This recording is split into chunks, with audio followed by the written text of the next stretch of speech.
Good afternoon. चलिए start करते हैं। कल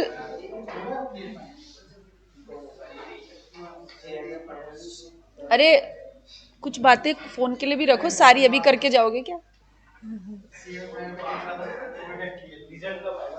आ जाएगा, जल्दी आ जाएगा। हाँ, 10 फरवरी को तो नहीं आएगा, कुछ लोगों ने वीडियो डाली 10 फरवरी को, पर आ जाएगा 21 से पहले रिजल्ट। इस बार ऐसा प्रिटेंड इंस्टीट्यूट का कोई ऑफिशियल नोटिफिकेशन आ गया है क्या? नहीं आया, तो इंस्टीट्यूट का कोई ऑफिशियल नोटिफिकेशन नहीं आया है, आ जाएगा, ठीक है।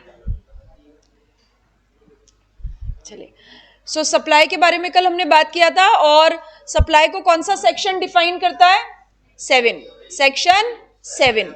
और हमने कल बात की थी कि किसी भी एक्टिविटी को अगर सप्लाई बोलेंगे, अगर वो एक्टिविटी इनमें से किसी में कवर होती है, 7 subsection 1 clause A B C और 2 छोटे वाले ए, ठीक है। अगर इनमें से कहीं पर कवर होती है तो हम उस एक्टिविटी को सप्लाई बोलेंगे, अदरवाइज सप्लाई नहीं बोलेंगे, ठीक है। कल हमने बात की थी 7(1)(a) की, और सेक्शन 7(1)(a) के बारे में हमने पढ़ा था कि सेक्शन 7(1)(a) कहती है सप्लाई इंक्लूड्स, सप्लाई के अंदर क्या क्या शामिल है? ऑल फॉर्म्स ऑफ सप्लाई, किसी भी प्रकार की एक्टिविटी, चाहे आप उसे सेल कह दीजिए, ट्रांसफर कह दीजिए, बार्टर कह दीजिए, एक्सचेंज कह दीजिए, रेंट कह दीजिए, लीज कह दीजिए, किसी भी प्रकार की एक्टिविटी को हम सप्लाई कहेंगे। बट शर्त क्या है? उस एक्टिविटी के साथ 5 पैरामीटर पूरे होने चाहिए, ठीक है। अब हम इसीलिए हमने कल सेक्शन 7(1)(a) में के बारे में बात की थी, और सेक्शन 7(1)(a) को हमने क्या कहा था? ये क्या है? इच्छाधारी नागिन है, ठीक है। इच्छाधारी नागिन है, ये तरह तरह के रूप बदल के हमारे सामने आती है, लेकिन उसके साथ क्या होना चाहिए? 5 पैरामीटर पूरे होने चाहिए। That is the section 7(1)(a। और सेक्शन 7(1)(a) को डिफाइन कैसे किया गया? टेक्निकली कैसे डिफाइन किया गया? सेक्शन 7(1)(a) ने बोला ऑल फॉर्म्स ऑफ सप्लाई, सभी प्रकार की सप्लाई, किसकी? गुड्स की या सर्विस की, या दोनों की, चाहे वो सेल हो, ट्रांसफर हो, बार्टर हो, एक्सचेंज हो, लाइसेंस हो, रेंटल हो, लीज हो, एक्सेट्रा, कुछ भी हो सकता है। शर्त क्या है?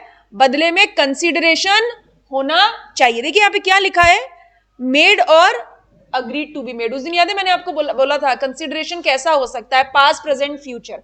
कंसीडरेशन का एलिमेंट होना चाहिए, कंसीडरेशन हो चुका हो या कंसीडरेशन होने का वादा हो, कुछ भी हो, बट कंसीडरेशन का एलिमेंट होना चाहिए। और supply in by a person in course और furtherance of business, supply business के लिए या बिजनेस के दौरान होनी चाहिए, और किसके द्वारा हो? टैक्सेबल पर्सन के द्वारा, और ये सप्लाई टैक्सेबल सप्लाई होनी चाहिए, ठीक है। इसको एक बार रीड कर लीजिए, और इसमें अगर आपको किसी भी तरीके का डाउट आपके दिमाग में आता है तो आप पूछिए। किसी भी तरीके का सवाल अगर मन में आ रहा है तो आप पूछ सकते हैं। पढ़ना है यहां से लेके यहां तक।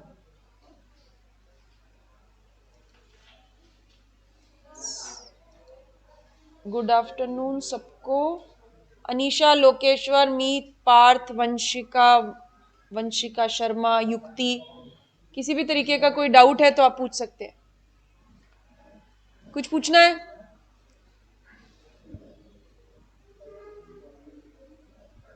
अरे भाई क्या हुआ? कुछ हुआ? कुछ नहीं हुआ, लिख दो आई मिस यू ऐसे, ठीक है। फिर सब सॉर्ट आउट हो जाएगा, फिर आप शांति से पढ़ पाओगे, ठीक। इसको रख दो, इसको दे दो, विनीत को दे दो फोन को, लॉक थोड़ी पता इन्हें। कोई बात नहीं, तो अभी पढ़ाई जरूरी है, फीस आती रहेगी, आप कहाँ जाओगे, ठीक। फीस की कोई बात नहीं है, इधर उधर बस मन मत भटकाओ आप अपना, मन चंचल होता है ना, मन चंचल होता है। हमारे यहाँ जब मैं जॉब करती थी, हमारे कंपनी में एक ऑडिटर थे, उनका नाम था चंचल, ठीक है। तो बोले कि क्या आज चंचल आएंगे, है ना, आज चंचल आएंगे। तो हम जब सब बैठे, आज क्योंकि ऑडिट करवानी थी तो ऑडिटर आने वाले थे, ईवाई में वो जॉब करते थे मतलब अभी भी ईवाई में करते हैं, डायरेक्टर हो गए अब तो वहां पे।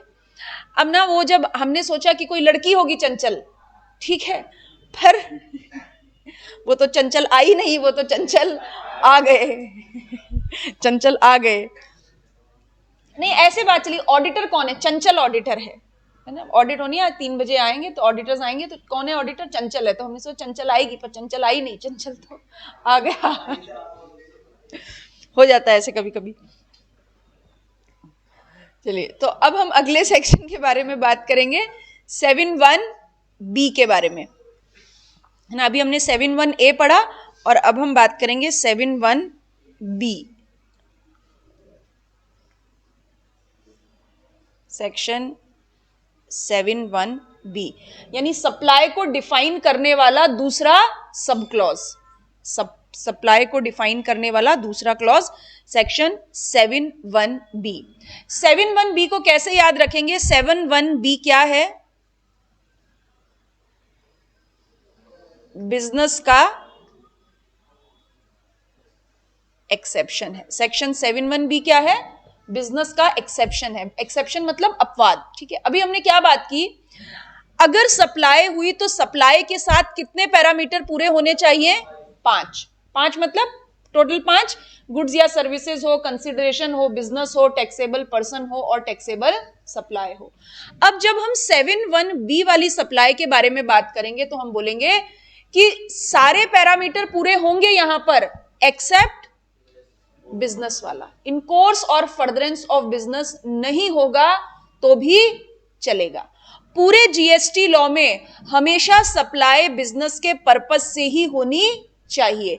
केवल 7(1)(b) ही एक सिंगल एक्सेप्शन है, जब सप्लाई करने का मोटिव बिजनेस पर्पस ना हो तो भी हम उसे सप्लाई बोलेंगे, ठीक है। याद कैसे रखेंगे? 7(1)(b) बिजनेस का एक्सेप्शन, आप भी ऐसे लिखिए 7(1)(b) बिजनेस का एक्सेप्शन, ऐसा एरो डाल के।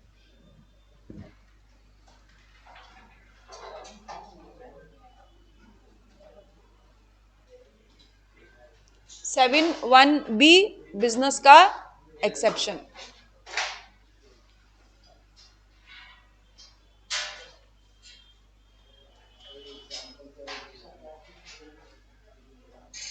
क्या हुआ विनीत?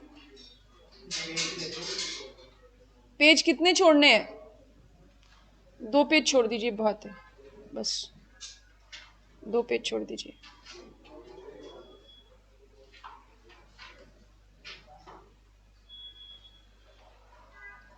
लिख लिया? इतना लिख लिया? ऑनलाइन जो लोग हैं सब लोग लिख लो, 7(1)(b) बिजनेस का एक्सेप्शन है।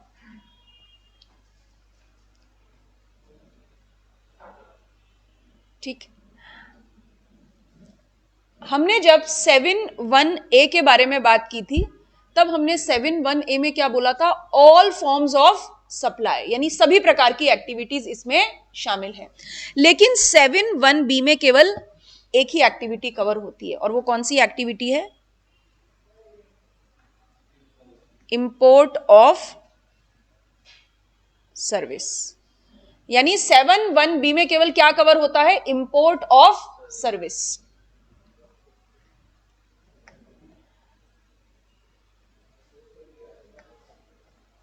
Against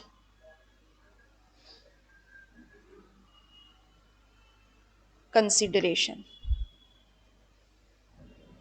Import of service against consideration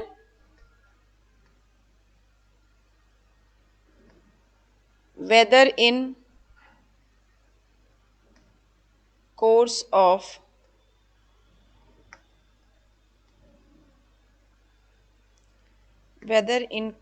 or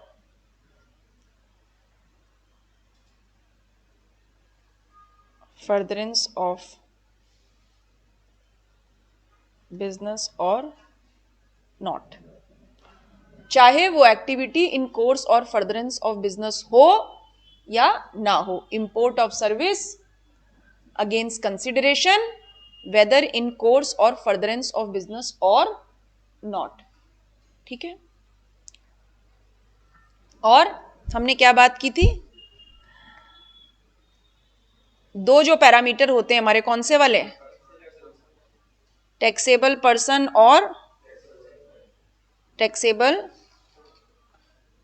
supply, ये तो क्या है, बाय डिफॉल्ट पैरामीटर है। बाय डिफॉल्ट का मतलब इन्हें बोलने की जरूरत नहीं होती, इन्हें होना ही चाहिए, ठीक है, इन्हें होना ही चाहिए। जैसे आप अगर किसी को घर पे डिनर पे बुलाएं तो बाय डिफॉल्ट पैरामीटर है ना कि बर्तन आप ही देंगे, प्लेट, ऐसे नहीं होता ना, आप किसी को बुलाएं बोले, बाय डिफॉल्ट है कि आप किसी के यहाँ खाना खाने जाएंगे तो प्लेट वही देंगे, स्पून वही देंगे, कटोरियां वही सर्व करेंगे, अपने घर से हम नहीं लेके जाते। कुछ चीजें क्या होती है, बाय डिफॉल्ट, ठीक है। आप जूता खरीदने जाएंगे तो बाय डिफॉल्ट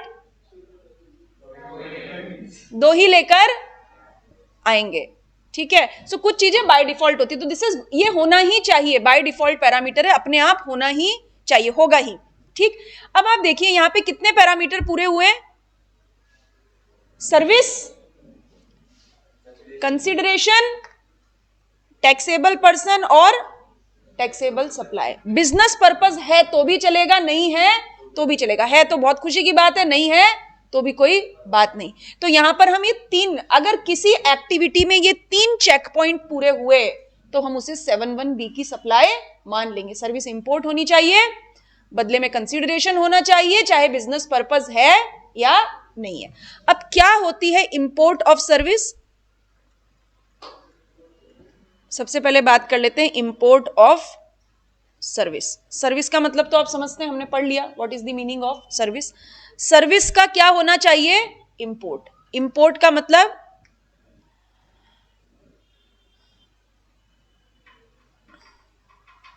इंडिया के बाहर से लाना, एक्सपोर्ट मतलब इंडिया के बाहर ले जाना, और इंपोर्ट मतलब इंडिया के बाहर से लाना।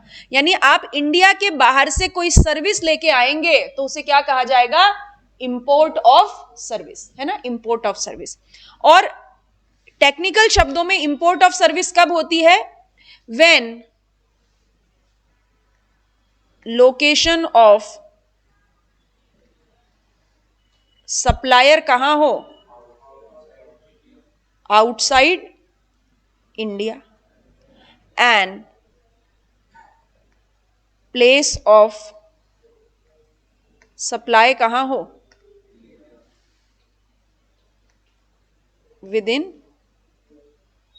इंडिया।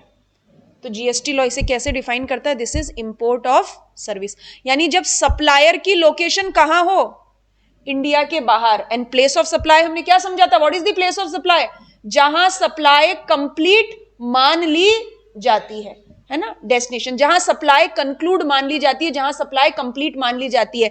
तो सप्लाई सर्विस देने वाला कहां हो, भारत के बाहर, और सप्लाई कहां कंप्लीट मान ली जाए, इन इंडिया, तो हम उसे क्या कहेंगे, import of service. GST law में इसे ही इंपोर्ट ऑफ सर्विस कहा जाता है। इसमें कोई कंफ्यूजन, कोई डाउट, ठीक, ओके। नाउ हमने बोला इंपोर्ट ऑफ सर्विस। अब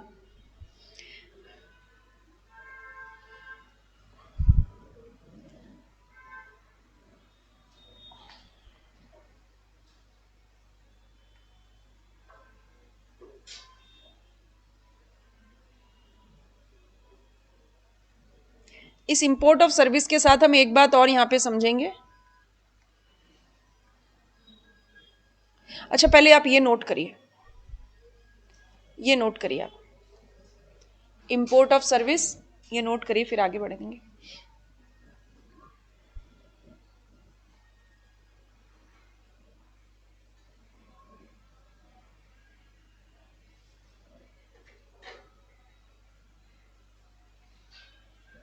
सुधांशु आप क्यों नहीं लिख, सुधांशु आप क्यों नहीं लिख रहे हो, शुभम, शुभम लिखो लिखो, बढ़िया मुहूर्त है, अभी लिखो।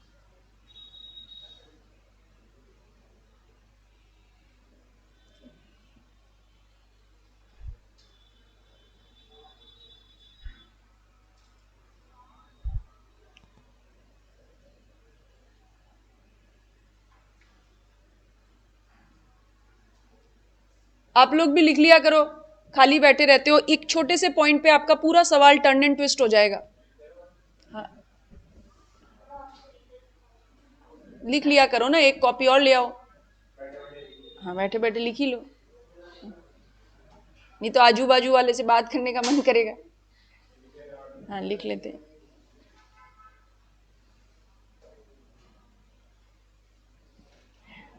नोटेड? ठीक। नाउ अब हम यहां पे बात करेंगे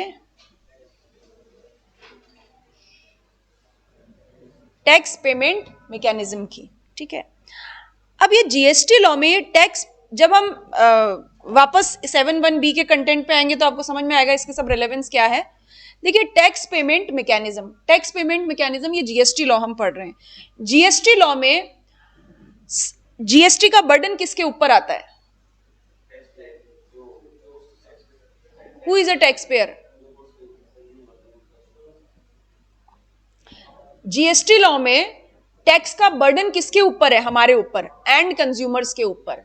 but whether we are the taxpayer in the eyes of law, government हमें टैक्स पेयर मानती है? नहीं, we are not taxpayer. जब हम डीमार्ट से सामान खरीदने जाते हैं तो सरकार की नजरों में बड़ा कौन? डीमार्ट, क्योंकि सरकार को जीएसटी कौन जमा कराएगा? डीमार्ट। बट बलि का बकरा कौन? Consumers, and consumers. तो बर्डन एंड कंज्यूमर्स बियर करता है, लेकिन गवर्नमेंट को जमा कौन कराता है? सप्लायर। तो टैक्स, जब हम बोलते हैं कि सरकार की नजरों में टैक्स पेयर कौन? हम नहीं, सप्लायर। सरकार की नजरों में टैक्स पेयर कौन? सप्लायर। हम तो कौन है? एंड कंज्यूमर है, बर्डन बेयर करने वाले हैं। यानी जब हम टैक्स पेमेंट मैकेनिज्म की बात करते हैं तो जीएसटी लॉ में दो तरीके के टैक्स पेमेंट मैकेनिज्म की बात करेंगे। ठीक है, okay. And tax payment mechanism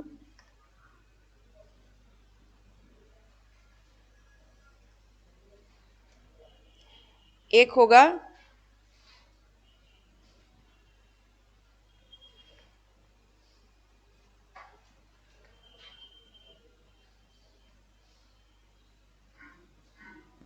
forward charge mechanism और एक होगा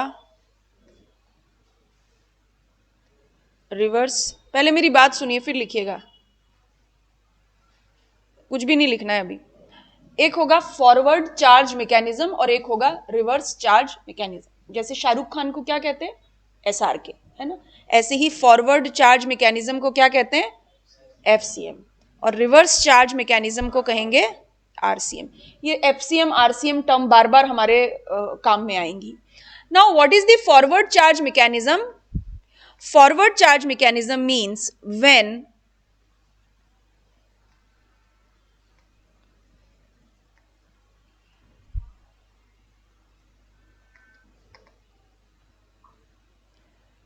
supplier of goods or services is liable to pay GST to the government। जब सप्लायर जो है वो गवर्नमेंट को जीएसटी पे करने के लिए लाइबल है। और ये कैसा है? आम, खाने वाला नहीं, जनरल आम मैकेनिज्म है। आम मैकेनिज्म मतलब रोजमर्रा की जिंदगी में अपने आसपास हमेशा क्या लगता है? Forward charge. जब रेस्टोरेंट में खाना खाने जाते हो तो हम अपना जीएसटी किसको देते हैं? रेस्टोरेंट को। और रेस्टोरेंट किसको जमा कराता है? गवर्नमेंट को। हम जब अपोलो फार्मेसी पे दवाई खरीदने जाते हैं तो हम अपना जीएसटी किसको देते हैं? अपोलो फार्मेसी को। और अपोलो फार्मेसी किसको जमा कराता है? गवर्नमेंट को। जब हम लाइफ स्टाइल से शॉपिंग करने जाते हैं हम जीएसटी किसको देते हैं? लाइफ स्टाइल को। और लाइफ स्टाइल किसको जमा कराता है? गवर्नमेंट। तो रोजमर्रा की जिंदगी में ये एक बहुत आम मैकेनिज्म है कि जीएसटी सरकार को जमा कराने की जिम्मेदारी किसके हाथ पे दे दी? सप्लायर पे। हम पे भरोसा नहीं है गवर्नमेंट को, किस पे भरोसा है? सप्लायर पे, कि आप अपना जीएसटी सप्लायर को दो और सप्लायर जाके गवर्नमेंट को जमा कराएगा। इसे कहते हैं फॉरवर्ड चार्ज मैकेनिज्म। इसे क्या कहते हैं? Forward charge mechanism. इसीलिए मैंने क्या लिखा, ये एक आम तरीका है, हम अपने रूटीन लाइफ में यही देखते हैं।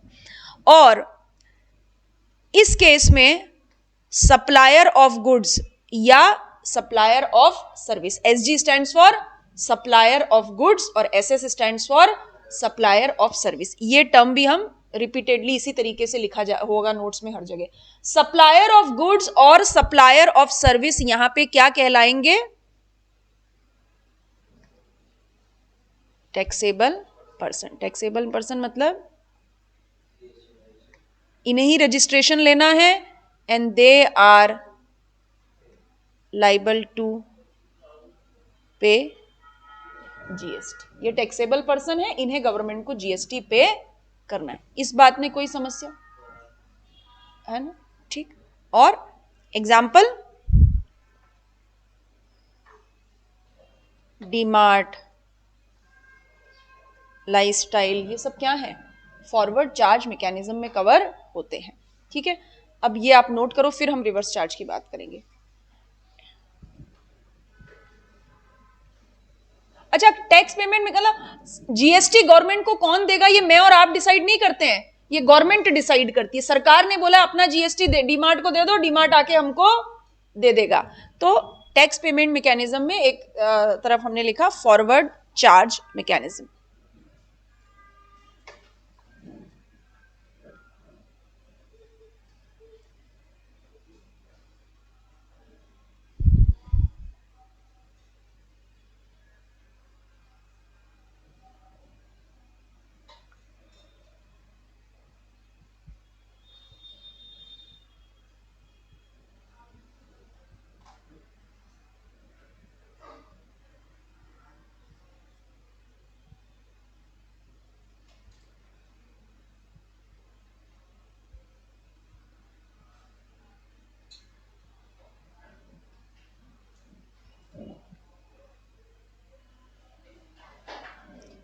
और इसमें जो भी हमने बात की, इसको इसमें कोई भी अगर आपको कंफ्यूजन हो रहा है तो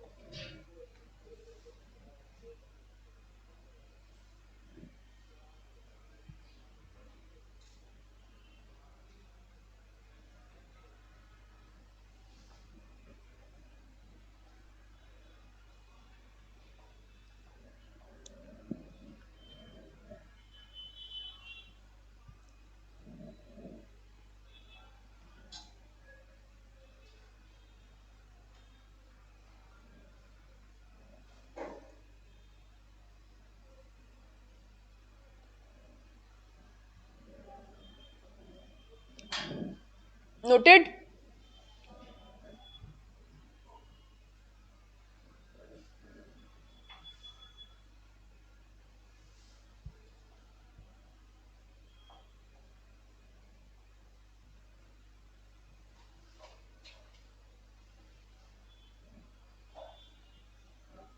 ठीक, नोटेड। ठीक, चलिए अब हम बात करेंगे रिवर्स चार्ज मैकेनिज्म की, है ना, जिसे क्या कहा जाता है? आरसीएम। ये क्या है? खास, ये खास मैकेनिज्म है। खास मैकेनिज्म मतलब कभी कभी जीएसटी पे करने की जिम्मेदारी सप्लायर को नहीं दी जाती। किसको दी जाती है? रिसिपिएंट को, सर्विस या गुड्स खरीदने वाले को। आप डेली लाइफ में कुर्सी, टेबल, लैपटॉप, पंखा, चिप्स, कुरकुरे, कितने सारे गुड्स और सर्विसेज आप कंज्यूम करते हो, कभी जीएसटी देने गए हो गवर्नमेंट को? नहीं। ठीक है, यानी ये आम तरीका नहीं है, ये खास तरीका है। और आरसीएम खास है क्योंकि as specified under section 9 subsection 3 और 9 सबसेक्शन 4 ऑफ सीजीएसटी एक्ट। यानी ये हर जगह नहीं लगता, ये केवल वहां लगेगा जो चीजें, जो गुड्स और सर्विसेज नोटिफाइड है। ये क्या है? नोटिफाइड है, स्पेसिफाइड है। 9394 में सेपरेट चैप्टर है रिवर्स चार्ज मैकेनिज्म का, वहां सब पढ़ेंगे कहां कहां आरसीएम लगता है। यहां पे क्या समझ रहे हैं, क्या होता है आरसीएम? किस सिचुएशन में हम बोलते हैं कि सप्लायर जीएसटी नहीं देगा? भाई रिसिपिएंट जीएसटी देगा। जैसे उदाहरण,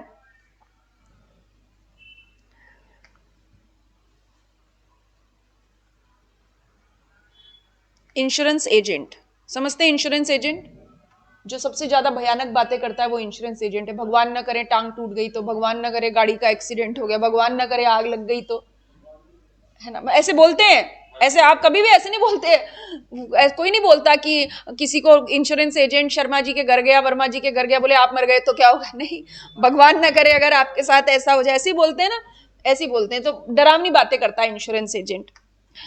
अब इंश्योरेंस एजेंट का क्या काम है? सामान बेचता है थैले में लगा के? नहीं, इंश्योरेंस एजेंट सर्विस देता है। किसको सर्विस देता है? इंश्योरेंस कंपनी को सर्विस देता है, होता है ना। वो मैक्स लाइफ की पॉलिसी क्यों बेचेगा? एचडीएफसी एग्रो की ही क्यों बेचेगा? ठीक है, इंश्योरेंस कंपनी को वो सर्विस देते हैं, इंश्योरेंस कंपनी उन्हें कमीशन देती है, यही काम होता है। तो इंश्योरेंस एजेंट कौन हो गया? Supplier of service. और इंश्योरेंस कंपनी कौन हो गई? Recipient of service. Supplier of service और इंश्योरेंस कंपनी कौन हो गई? Recipient of service. ये इनको सर्विस देते हैं और बदले में इंश्योरेंस कंपनी इनको क्या देती है? कमीशन देती है। ठीक है, इस बात में कोई डाउट? ऐसे ही होता है, ऐसे ही। ठीक है, ये जो इंश्योरेंस एजेंट की सर्विस है, it is notified under 9 subsection 3। एक 9 सबसेक्शन 3 हम पढ़ेंगे, सेपरेट चैप्टर है। 9 सबसेक्शन 3 में बहुत सारी सर्विसेज नोटिफाइड है, उनमें से एक ये भी है। क्या बोलता है 9 सबसेक्शन 3? अगर इंश्योरेंस एजेंट ने इंश्योरेंस कंपनी को सर्विस दी तो जीएसटी जमा कराने की जिम्मेदारी सर्विस देने वाले पे नहीं होगी। किस पे होगी? सर्विस लेने वाले पे। यानी इस सिचुएशन में 9 सबसेक्शन 3 ये कहता है कि recipient of service is liable to pay GST to the government। GST कौन जमा कराएगा? इंश्योरेंस कंपनी, सर्विस लेने वाली इंश्योरेंस कंपनी। ये आम तरीका नहीं है ना, ये खास है, ये हर जगह नहीं लगता, ये पर्टिकुलर। अगर इंश्योरेंस एजेंट ने किसी इंश्योरेंस कंपनी को सर्विस दी तो सर्विस देने वाला इंश्योरेंस एजेंट नहीं जाता सरकार को जीएसटी जमा कराने। कौन जमा कराता है? इंश्योरेंस कंपनी जमा कराती है। इंश्योरेंस कंपनी गवर्नमेंट को जीएसटी देती है। यानी इंश्योरेंस एजेंट को क्या मिल जाता है? कमीशन। और इंश्योरेंस कंपनी जीएसटी जाके किसको दे देती है? गवर्नमेंट को। अगर फॉरवर्ड चार्ज होता तो क्या होता? अगर फॉरवर्ड चार्ज होता तो इंश्योरेंस कंपनी इंश्योरेंस एजेंट को 2 चीजें देती, एक तो कमीशन देती और एक जीएसटी देती। कमीशन ये अपनी पॉकेट में रख लेता, जीएसटी जाके सरकार को दे देता। अब क्या है, सरकार ने बोला कि कान ऐसे नहीं पकड़ेंगे, ऐसे पकड़ेंगे। मतलब तुम केवल इंश्योरेंस एजेंट को क्या दे दो? कमीशन। और जीएसटी जाके सीधे किसको जमा करा दो? ये क्या है? Reverse charge mechanism. ये क्या है? Reverse charge mechanism. Means reverse charge mechanism का मतलब क्या हुआ? When recipient of goods or recipient of service is liable to pay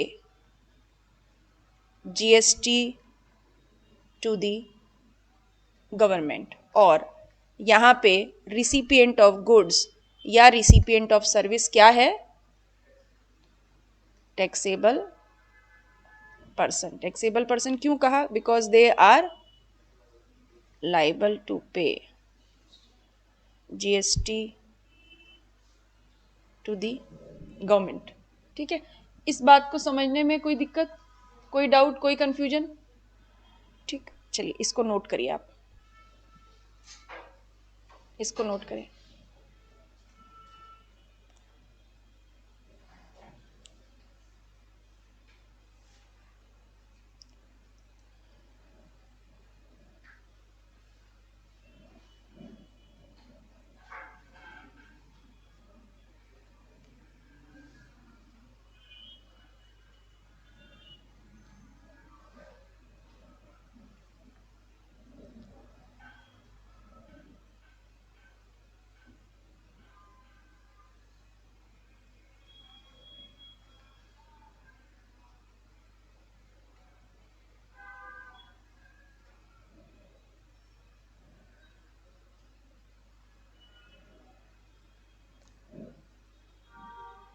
और कोई भी चीज अगर यहाँ पे कंफ्यूज कर रही है तो पूछो आप मेरे को।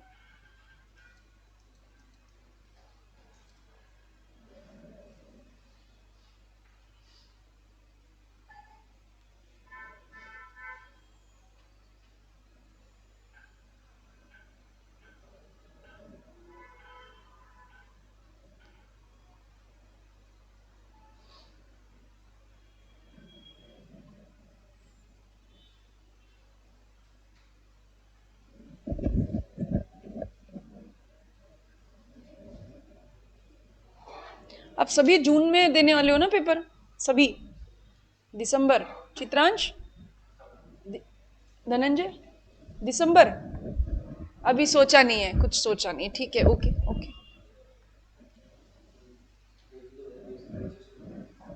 रजिस्ट्रेशन तो हो गया ना? हाँ ठीक है, हाँ 10 फरवरी, 10 फरवरी हो गई है।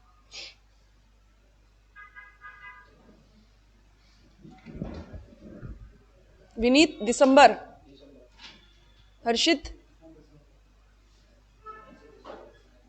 अच्छा,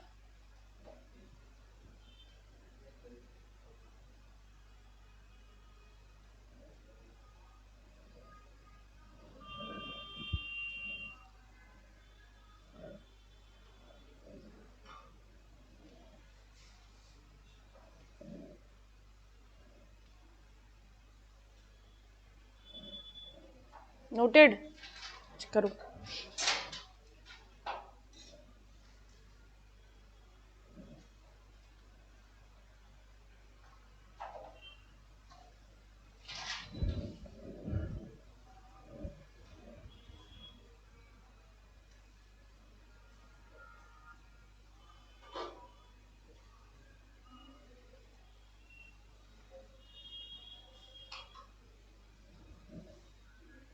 नोटेड, ठीक है। ऑनलाइन जो है सब लोकेश्वर, वंशिका 1, वंशिका 2, ओके ठीक है। अच्छा अब आप देखो, हम यहाँ पे हम क्या पढ़ रहे हैं? हम पढ़ रहे हैं 7(1)B, है ना? हमने बोला 7(1)B में एक ही एक्टिविटी आएगी, वो क्या आएगी? हाँ, import of service. Import of service जब भी होगी तो लोकेशन ऑफ सप्लायर कहां होगा? कहां होगा? आउटसाइड इंडिया होगा ना, आउटसाइड इंडिया ही होगा, सर्विस देने वाला इंडिया के बाहर ही बैठा होगा। और location of recipient of service कहां होगा?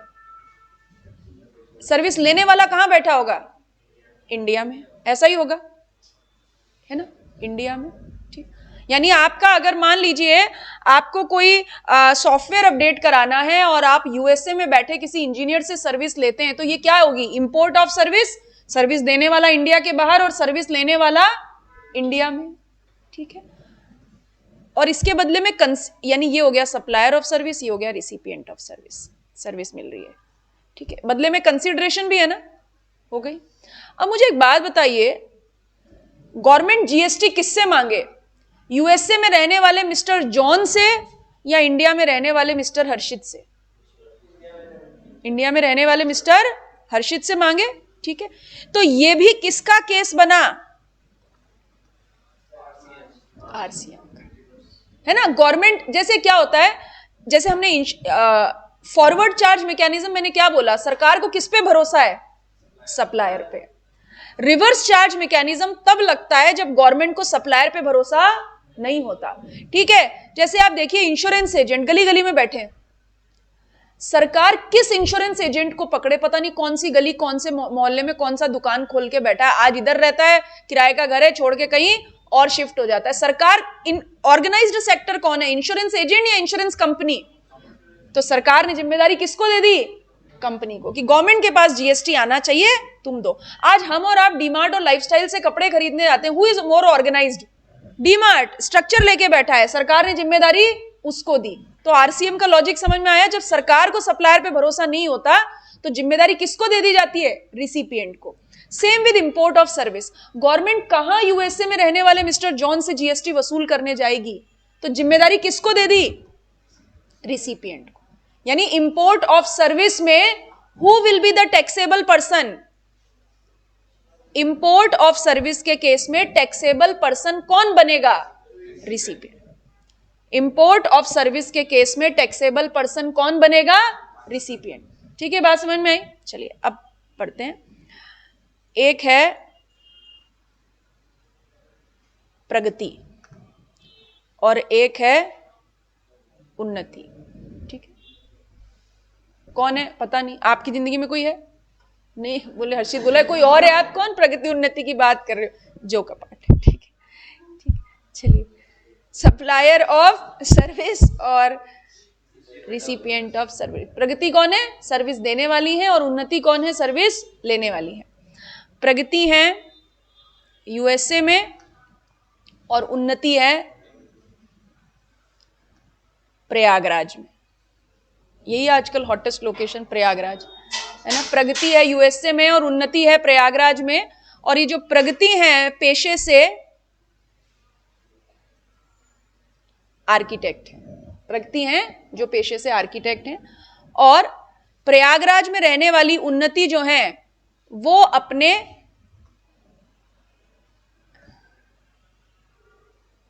घर का आर्किटेक्चर करवाना चाहती हैं और एक ऑफिस का। ठीक है। उन्नति की फूल मालाओं की दुकान थी, प्रसाद की, दियों की, खूब कमाए महाकुंभ में। तो अब इन्होंने सोचा कि अब अपना बड़ा घर बनाएंगे, बड़ा ऑफिस बनाएंगे, और आर्किटेक्चर कहां से करवाएंगे? हाँ, यूएसए में रहने वाली प्रगति, मतलब उन्नति ने पैसे कमाए, अभी उन्नति अपने घर और ऑफिस का आर्किटेक्चर करवाना चाहती है। एक आर्किटेक्ट क्या करता है? गुड्स बेचता है, सर्विस देता है? सर्विस देता है। ठीक है, यानी प्रगति ने उन्नति को क्या दी? सर्विस दी। क्या मैं इस सर्विस को, अच्छा, हम सारी बातें किसके पॉइंट ऑफ व्यू से करें? प्रगति के पॉइंट ऑफ व्यू से या उन्नति के पॉइंट ऑफ व्यू से? उन्नति के पॉइंट ऑफ व्यू से। गवर्नमेंट को प्रगति से पता नहीं प्रगति कौन है, XYZ यूएसए में कहां रहती है, सरकार किसको पकड़ सकती है? उन्नति को। तो हम उन्नति के पॉइंट ऑफ व्यू से बात करेंगे। उन्नति प्रगति से सर्विस इंडिया में ले रही है, यानी इंडिया के बाहर से इंडिया में सर्विस आ रही है। क्या मैं इस सर्विस को इंपोर्ट ऑफ सर्विस कह सकती हूं? क्या कह सकती हूं? इंपोर्ट, ये क्या है? Import of service. और उन्नति इसके बदले में क्या दे रही है? $5000 का क्या दे रही है? कंसिडरेशन। ये क्या है? कंसिडरेशन। ठीक है, इंपोर्ट ऑफ सर्विस और कंसिडरेशन। और क्योंकि उन्नति रिवर्स चार्ज मैकेनिज्म में है, इसीलिए ये क्या है? Taxable person. आपको याद है मैंने ना जब आपको रजिस्ट्रेशन के प्रकार बताए थे, तो वहां पे हमने एक चित्र बनाया था जिसमें मैंने लिखा था compulsory registration, voluntary registration. Compulsory में हमने लिखा था टर्नओवर बेस रजिस्ट्रेशन और transaction base registration. Turnover base में हमने छोटू मोटू सेठ की बात की थी, और ट्रांजैक्शन बेस में मैंने आपको ई कॉमर्स ऑपरेटर का नाम लिया था और बोला था कि ये सेक्शन 24 की एक लिस्ट है, और उसमें जिसका नाम आ गया उसको रजिस्ट्रेशन करवाना पड़ेगा, irrespective of the turnover, irrespective of the turnover. This is again one more example of section 24. अगर किसी व्यक्ति के ऊपर रिवर्स चार्ज मैकेनिज्म की लाइबिलिटी आ रही है तो उसको जीएसटी में रजिस्ट्रेशन करवाना ही पड़ेगा, उसका टर्नओवर नहीं देखेंगे। 9(3) ने बोला कि उन्नति, क्योंकि तुम सर्विस इंपोर्ट कर रही हो इसलिए तुमको जीएसटी जमा कराना है। अब उन्नति किस में कवर हो गई? कवर हो गई आरसीएम में। जैसे ही ये आरसीएम में कवर होगी, इनको क्या लेना पड़ेगा? GSTIN। क्यों लेना पड़ेगा? सेक्शन 24 के हिसाब से लेना पड़ेगा, और that is called transaction based registration. जिसके ऊपर आरसीएम की लाइबिलिटी आती है उसका टर्नओवर है तो बहुत खुशी की बात है, नहीं है तो भी बहुत खुशी की बात है, उसको रजिस्ट्रेशन लेना ही पड़ता है। जैसे ई कॉमर्स ऑपरेटर की हमने बात की थी, ऐसे ही क्योंकि उन्नति पे आरसीएम की लाइबिलिटी आ रही है इसलिए उन्हें जीएसटी रजिस्ट्रेशन लेना ही पड़ेगा। ठीक है, इस बात में कोई कंफ्यूजन? ये कंपलसरी रजिस्ट्रेशन में कवर हो गई, ये टैक्सेबल पर्सन है, रजिस्ट्रेशन इन्हें लेना ही पड़ेगा। तो सर्विस इंपोर्ट हुई, बदले में कंसिडरेशन हुआ। सर्विस किसने इंपोर्ट की? टैक्सेबल पर्सन ने करा ना, टैक्सेबल पर्सन ने। और ये क्या है? आर्किटेक्चर की सर्विस, कोई एग्जम्प्ट भी नहीं है, इसीलिए क्या है? टैक्सेबल सप्लाई है ना, ये टैक्सेबल सप्लाई। अब आप देखें तीसरी बात, जब सर्विस उन्नति अपने घर के लिए इंपोर्ट कर रही है तो ये क्या है? कैसी है? नॉट फॉर बिजनेस, बिजनेस के लिए नहीं है ना। और जब अपने ऑफिस के लिए कर रही है तो फॉर बिजनेस। ठीक है, हमने 7(1)(b में 3 क्राइटेरिया पढ़े थे। पहला क्राइटेरिया क्या था? इंपोर्ट ऑफ सर्विस होनी चाहिए, बदले में कंसीडरेशन होना चाहिए, चाहे वो सर्विस आप बिजनेस के लिए इंपोर्ट करें या नॉट फॉर बिजनेस, या बिजनेस अपने पर्सनल पर्पस के लिए इंपोर्ट करें। अगर ये 3 बातें फिट बैठी, मतलब सर्विस इंपोर्ट हुई है, बदले में कंसीडरेशन दिया गया है, चाहे बिजनेस के लिए हो या बिजनेस के लिए ना हो, दोनों ही केसेस में उन्नति के ऊपर क्या लगा? 7(1)(b। 7(1)(b यानी हम क्या बोलेंगे यहां पे? उन्नति ने यहां पे क्या कैटेगरी में कवर किया? सप्लाई की कैटेगरी में, 7(1)(b में। यानी उन्नति के ऊपर अगर 7(1)(b सेक्शन अट्रैक्ट हुआ तो उन्नति को, गवर्नमेंट को क्या जमा कराना पड़ेगा? GST under section 7(1)(b। This is called import of service. Import of service होना चाहिए, बदले में कंसीडरेशन होना चाहिए, चाहे आप बिजनेस के लिए इंपोर्ट करें या ना करें। एक और एग्जांपल देती हूं। मान लेते हैं ये बाबूराम है, मान लेते हैं, मतलब है बाबूराम है कोई, ठीक है, और ये, हाँ बोलो, रिसिपिएंट ऑफ सर्विस, इस सेक्शन में सर्विस ही होगा। हाँ, रिसिपिएंट ऑफ सर्विस जमा कराएगा, रिसिपिएंट ऑफ सर्विस, उन्नति को जमा कराना पड़ेगा। अब आप देखिए उन्नति के ऊपर कितने सारे परम्यूटेशन कॉम्बिनेशन बैठे। पहला, क्योंकि उन्नति सर्विस इंपोर्ट कर रही है तो 9(3) ने क्या बोला? उन्नति तुम पे रिवर्स चार्ज लगेगा। सेक्शन 24 ने बोला उन्नति क्योंकि तुम पे रिवर्स चार्ज लग रहा है इसलिए तुमको तो जीएसटी रजिस्ट्रेशन लेना ही पड़ेगा। अब जीएसटी रजिस्ट्रेशन जैसे ही ले लिया, उन्नति क्या बन गई? Taxable person. यानी यहां पे टैक्सेबल पर्सन ने क्या किया? सर्विस इंपोर्ट की, बदले में कंसिडरेशन दिया। अब चाहे वो सर्विस बिजनेस के लिए इंपोर्ट हुई हो या नॉट फॉर बिजनेस। एक और एग्जांपल लेती हूं, फिर उसके साथ वापस कनेक्ट करेंगे, और कुछ कंफ्यूजन है तो बोलेगा।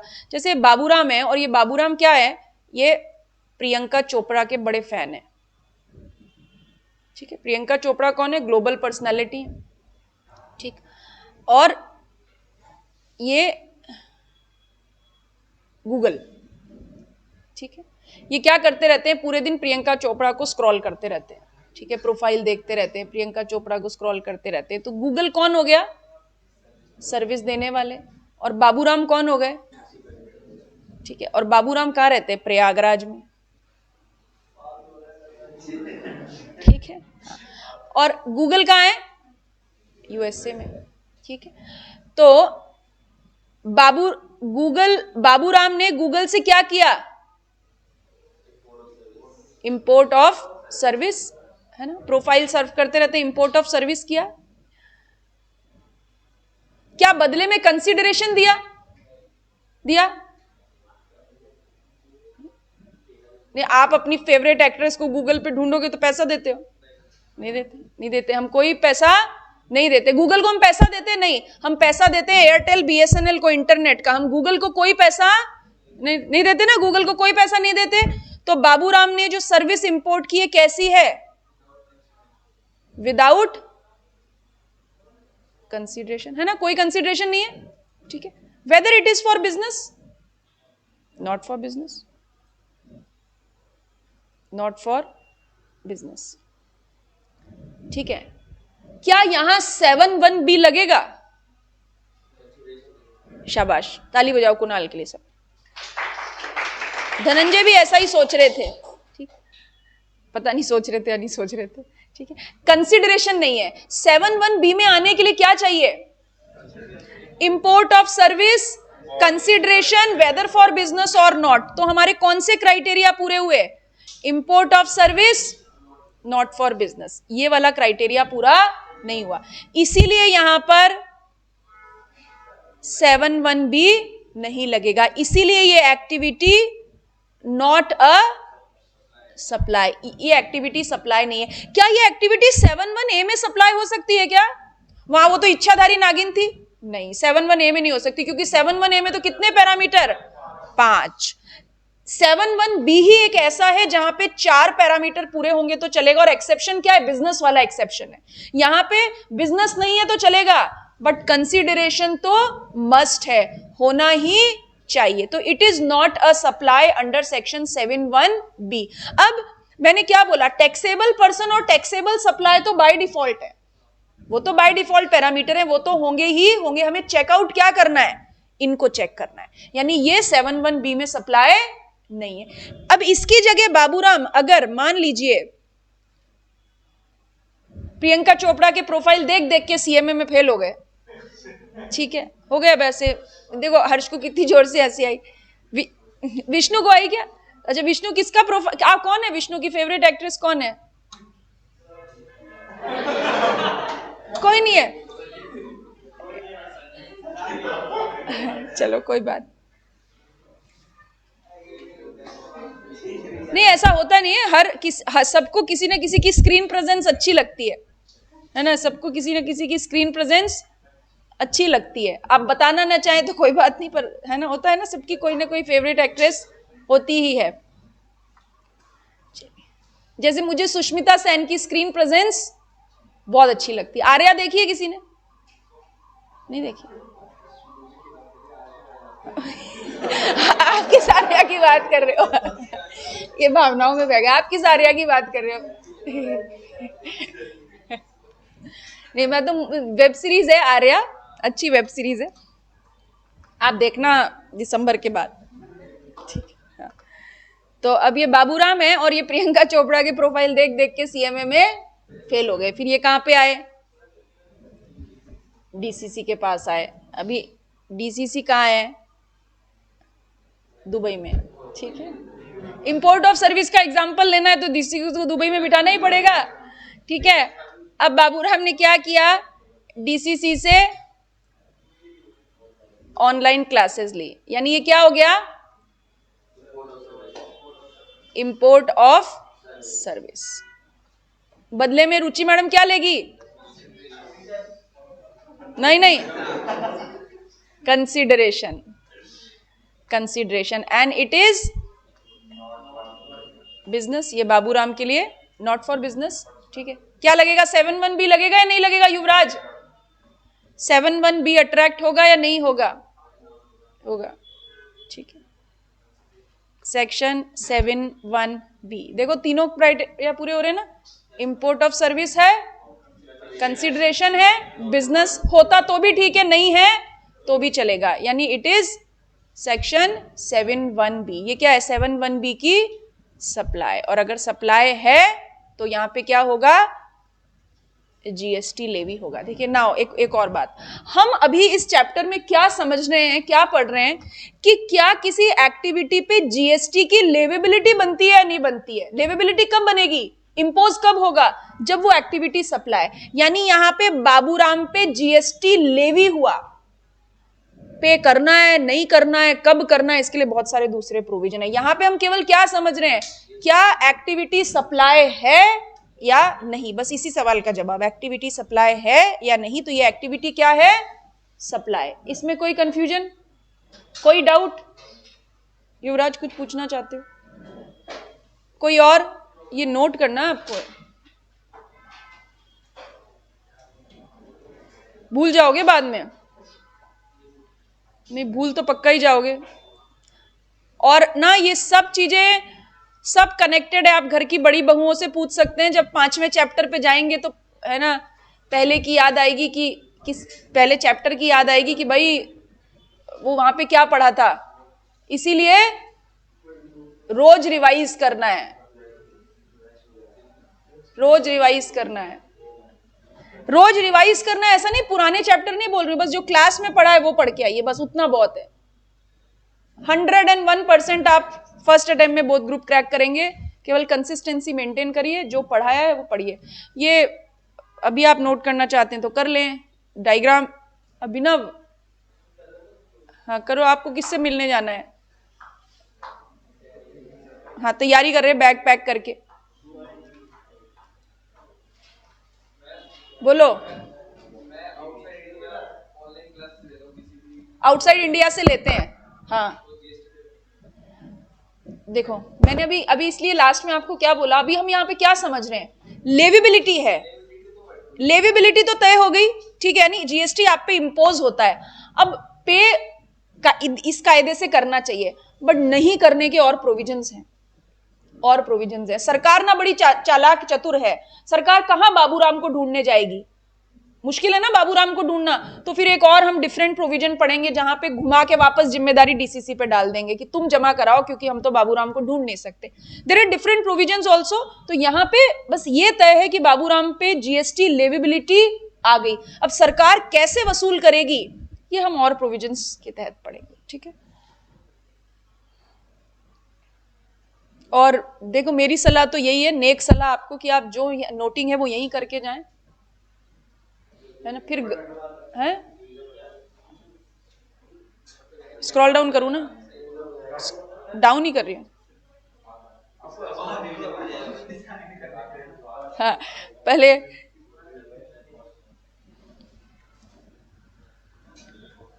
इसको स्मॉल कर दूं थोड़ा सा,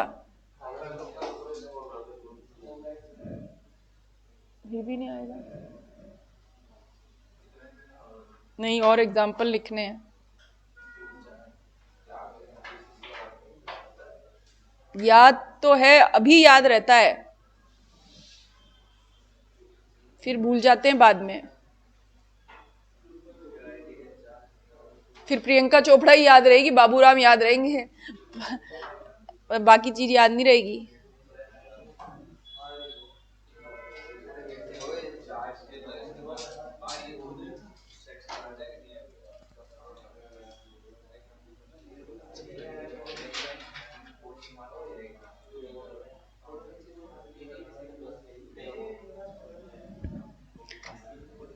ठीक है, जहां भी लगे गाड़ी पटरी से निकल रही है, आपको फ्लो टूट रहा है, वहीं पे पॉज करिए, पूछिए, सब चीजें कनेक्टेड है, बट शर्त आप ना पढ़ के आएंगे, रिवाइज करके आएंगे।